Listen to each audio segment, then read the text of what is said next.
countless examples of architectural and cultural greatness in humanity's ancient past are permanently lost to the modern world, reduced to dust throughout long centuries, or destroyed in upheavals, both natural and anthropogenic in nature, or sometimes both.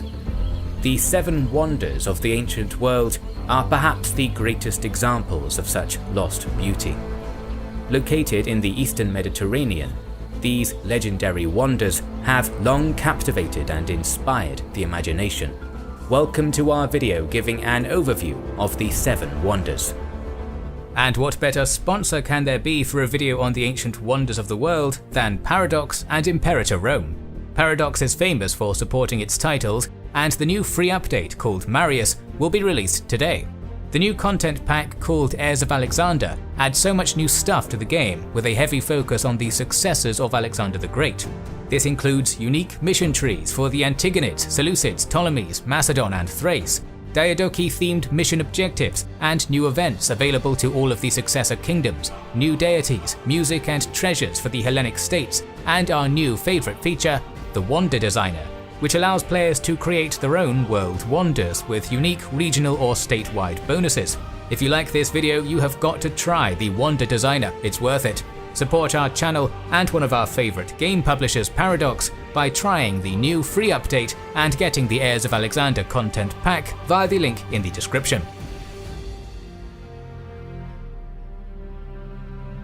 The first of our marvels is the most mysterious of them all, the Hanging Gardens of Babylon. Our classical sources on the Great Gardens, such as Diodorus Siculus, Strabo and Josephus, themselves drew from older writings which are now lost. In one of those vanished sources, a Babylonian priest of Marduk known as Berossus wrote how King Nebuchadnezzar II once wed a princess Amytis of the Median Empire. This was probably a diplomatic arrangement, and Amytis seems to have grown understandably homesick, a fact which Nebuchadnezzar attempted to remedy in spectacular fashion by constructing elevated gardens and filling them with trees from his wife's place of origin. Although widespread in many of the ancient sources, this tale and the Gardens of Babylon are almost certainly a legend without any historical basis, passed down and distorted over time. Nevertheless, it does contain the truth that ornate royal gardens were used by ancient kings to display their wealth, ability to create lush beauty within arid environments, and for luxury. A prime feature of such gardens, for example, were trees possessing leaves which sheltered people of note from the scorching sun. There is no evidence of elaborate garden constructions of this kind at Babylon. However, it is speculated by historians such as Stephanie Daly that the Hanging Gardens did exist, but not in Babylon. Instead, she began the now dominant hypothesis that they were constructed in the Neo-Assyrian capital of Nineveh by King Sennacherib, who reigned over vast swaths of the Near East from 705 to 681 BC. If these Hanging Gardens of Nineveh were indeed a reality, then their destruction would have likely come in 612 BC, the year in which Assyria's long subjugated empire rose up against it, descended on the imperial capital, and put it to utter ruin. After two Persian invasions in the first decades of the 5th century were defeated, the golden age of classical Greece, and particularly Athens, began in earnest. New and more sophisticated forms of culture were pioneered in this civilizational blossoming, including the iconic Greek play, philosophical concepts which remain with us today, and, crucially, grander styles of architecture and sculpture. To enhance the hallowed shrine of Zeus at Olympia in the Peloponnese, the governing council there chose to build a large temple inside which an already existing image of the god existed and could be protected from the elements. However, the classical age's awe-inspiring tastes demanded something beyond a small cult object, so an exiled Athenian sculptor was hired to create an ideal image of the king of the gods, Pheidias. According to the retelling of later Roman authors, The sculptor's inspiration for this great project was Homer, and specifically verses 528 to 530 in the Iliad. In these particular passages, he talks of an austere Zeus, the movement of whose head caused the whole of Mount Olympus to shake. Using techniques developed first during his work in Athens, Pheidias completed a spectacular 42-foot tall representation of Zeus sitting on a godly throne. In his right hand, the figure holds an icon of the goddess Nike, and in the left is grasped a scepter crowned by an eagle. So huge did the work sit in its temple that if the god were to stand, it would definitely destroy its housing. For almost 1,000 years following its construction, the statue amazed and awed visitors who held Zeus divine. However, when the Roman Empire instituted Christianity as its state religion in 391, Theodosius I implemented laws which led to the sanctuary's decline. The statue itself was eventually carted off to adorn a palace in Constantinople, where it was destroyed by fire in 462 AD. 3 more of the ancient wonders could be visited across the Bosphorus on Asia Minor's western coast, one of which historian Edward Gibbon described in poetic fashion. The arts of Greece and the wealth of Asia had conspired to erect that sacred and magnificent structure. Successive empires, the Persian, Macedonian, and Roman, revered its sanctity and enriched its splendor.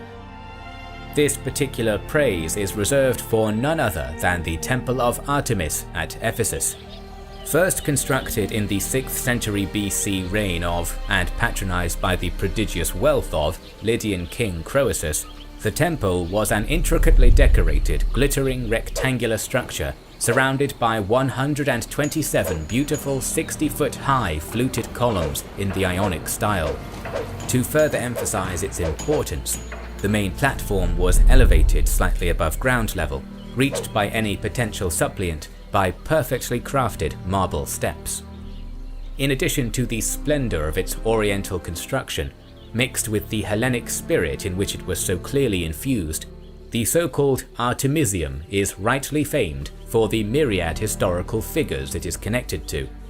According to legend, King Croesus was about to be sacrificed by the soldiers of Cyrus the Great, but then the skies suddenly opened up and rain began to fall. The Persians relented and Croesus was saved. The temple's patron goddess failed utterly to intervene in a similar manner when Herostratus, who notoriously desired fame immortal by any means necessary, burned the sanctuary down in 356, supposedly on the very evening Alexander the Great was born. Plutarch justifies her absence by explaining how the goddess was dealing with just this special birth. It was tenaciously rebuilt soon after, but in the midst of Rome's imperial crisis, Ephesus's Artemisium was destroyed by piratical Gothic raiders in 262. Although it was semi-rebuilt in the respite of the early 4th century, early church father St. John Chrysostom completely leveled the pagan structure in 402. Almost exactly 100 miles south of the Grand Temple of Artemis sat the great Carian city of Halicarnassus. At that time, this Greek realm was a powerful satrapy kingdom within the Achaemenid Empire, so its ruler Mausolus was a Persian satrap as well as a monarch of his own realm. He moved his capital from the old Carian royal seat at Mylassa to the ancient harbour city of Halicarnassus, refounding it after a period of neglect. There Mausolus also wed his sister Artemisia, who along with her husband began work on a lavish tomb for the dynasty. When the Carian ruler did eventually perish in 353 BC, with the work unfinished, Artemisia ensured it was completed before her death 2 years later. Constructed using a skillful synergy of Hellenic, Persian and Egyptian architecture, this mausoleum, as it came to be known in reference to its patron, comprised a huge 440-foot circumference podium topped with Ionic columns and a pyramidal roof. Decorating the intricate work were a number of statues and reliefs, the most notable of which was one in the image of Mausolus riding a Herculean chariot placed atop the mausoleum's roof. As one of the longer-lasting ancient wonders, Mausolus's tomb remained standing proudly throughout the Macedonian and Roman empires and further into the Crusader age. Consigned to irrelevance long before, the colonnade and upper section of Mausolus's resting place was collapsed by an earthquake at some point in the early 2nd millennium. However, like so many other artifacts of the ancient past, the mausoleum was condemned to oblivion by the Crusaders. Seeking to refortify their nearby fortress at Bodrum in 1494, the Knights of St. John used a significant amount of the remaining mausoleum stone to bolster the fortifications, including a number of slabs depicting the Amazonomachy, the mythical battle between Greeks and the warrior woman Amazons. The inner chamber was also looted in the aftermath, but a number of treasures were eventually carted off to the British Museum during later excavations, where they remain to this day. To conclude our journey around the Anatolian seaboard, we go to the island of Rhodes. At the very tip, overlooking one of the great Rhodian harbours for hundreds of years, was a massive statue of the Greek sun god Helios, patron deity of the island and city. Its name, as almost everyone knows, was the Colossus of Rhodes. The great statue's history begins with Alexander the Great's death and the conflicts between the Macedonian generals and nobles known as the Diadochi Wars. This continued until a deadly, unstable balance of power began to emerge. Among those powers, the Antigonids, Antigonus I the One-Eyed and his son Demetrius, were unquestionably the most powerful, opposed by a coalition informally led by Ptolemy in Egypt. In 307, at the very zenith of Antigonus's power, Rhodes refused to join his war against Ptolemy due to economic relations with the latter, leading eventually to the siege of Rhodes by Demetrius in 305 BC.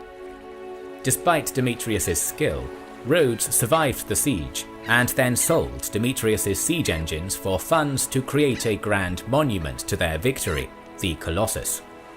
After a significant time of preparation, Rhodes's appointed sculptor Chares of Lindos and his bronze casters constructed the giant 30-meter tall statue between 294 and 282 BC when it was finally completed. Unlike the Colossus's literary clone in Game of Thrones, the Rhodian real thing did not bestride the harbour entrance. Unfortunately, the metal and stone giant did not stand for long.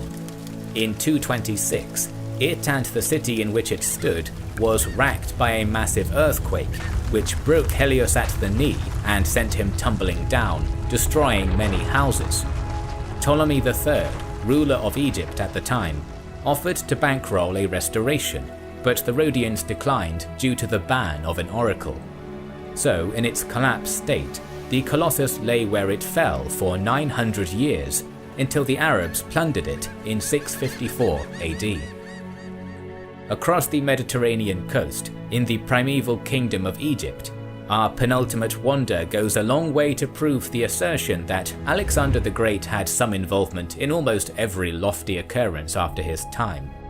In 332 BC, during the Macedonian invasions, Alexander annexed Egypt, including the offshore island of Pharos from the Persian Empire. Marching north from the old pharaonic capital of Memphis, Alexander came across a small fishing village known as Rakotis, located on a brilliant site. As the new pharaoh of Egypt, he ordered that a mighty city be constructed there, from which he could look across the sea at his homeland. It was the first and most famous of many cities to bear the king's name, Alexandria. To accomplish the task in appropriately grandiose fashion, the king appointed his talented court architect Dinocrates of Rhodes, who eagerly got to the task. Plans for the city's layout were drawn up in the latest Hellenistic grid style developed by Hippodamus of Miletus. With those blueprints to work on, the construction of this so-called Queen of Cities began immediately. As Alexandria slowly but surely came into being under Ptolemy's supervision during the Diadochi Wars, A wealthy Ptolemaic courtier and diplomat known as Sostratus provided, at least in part, the 800 silver talents necessary to fund his city's most famous piece of artistic genius mixed with practical usage, the lighthouse or Pharos of Alexandria, named so because of the island upon which it was constructed. Just over 100 meters tall in total, the Pharos was almost certainly a three-tiered structure, decreasing in scale from bottom to top. The first was a rectangular segment of 60 meters, above which was a cylindrical tower of a further 30 meters. The weight of the upper structure was held by a similar cylinder structure within the lower tier. The lighthouse was capped with a summit, crowned by both a great beacon and statue of Zeus Soter, Zeus the Savior. The resilient Pharos and its brilliant seaward light survived relatively intact until the later part of the first millennium AD, when it was badly damaged by a series of earthquakes. Arab traveller Ibn Battuta visited Alexandria in 1349, and according to him, Pharos was in such a bad state that it was not possible to enter it or climb up to the doorway. The final wonder on our list, Khufu's Great Pyramid, is the oldest and only one to survive. The Great Pyramid was the culmination of centuries worth of research and advancements in architecture during the Old Kingdom. Its predecessors were the rectangular mud brick mastaba and the following step pyramid, the most famous of which housed the sacred remains of 3rd dynasty pharaoh Djoser at Saqqara. Constructed by the pharaoh's vizier Imhotep, this structure was the very first to be constructed entirely out of stone. Sophisticated construction techniques and innovations continued to advance apace as the 3rd dynasty came to an end, with the notable advent of the pyramid complex, consisting of the magnificent tomb itself, adjacent mortuary temples, causeways, sphinxes, and other related buildings and tributes to the dead god-king. The second monarch to rule over the 4th dynasty, Khufu, or Cheops as his name is Hellenized, commissioned his vizier Heman to construct a royal tomb for him as well, selecting the site of Giza near the edge of the Libyan desert. His smooth-sided construct was the first and grandest pyramid to occupy the area, but far from the last. Dedicated Egyptian officials and workers undertaking corvée labor had the site leveled to provide an open section of ground for the work. Then, probably using nothing but astronomical observation, the orientation for each side was obtained. Contrary to modern expectations, this archaic method was in fact incredibly accurate, and the alignment error on each side is only a fraction of a degree. Heman oversaw the building process, a process which we're still not certain of 4,500 years later. Historians consider two main possibilities: either that the Egyptians used ramps to encircle the grand structure as it gradually rose, or that they had a long ramp stretching out into the desert, extended as necessary as the pyramid ascended. However it was done, the movement of stone blocks at minimum 5 tons in weight must have been a titanic effort. When that stone was in place, the entire pyramid was layered with uniform blocks of shimmering white limestone, giving Khufu's tomb an appropriately divine appearance. The labor of Heman and all of his myriad technicians, engineers and workers is so enduring that 4,500 years later, we can still visit Giza and see the complex in its mostly intact state. So unfathomably ancient is the structure that an Arab proverb states that man fears time, yet time fears the pyramids. We always have more stories to tell, so make sure you are subscribed to our channel and have pressed the bell button. We would like to express our gratitude to our Patreon supporters and channel members who make the creation of our videos possible. Now you can also support us by buying our merchandise via the link in the description. This is the Kings and Generals channel, and we will catch you on the next one.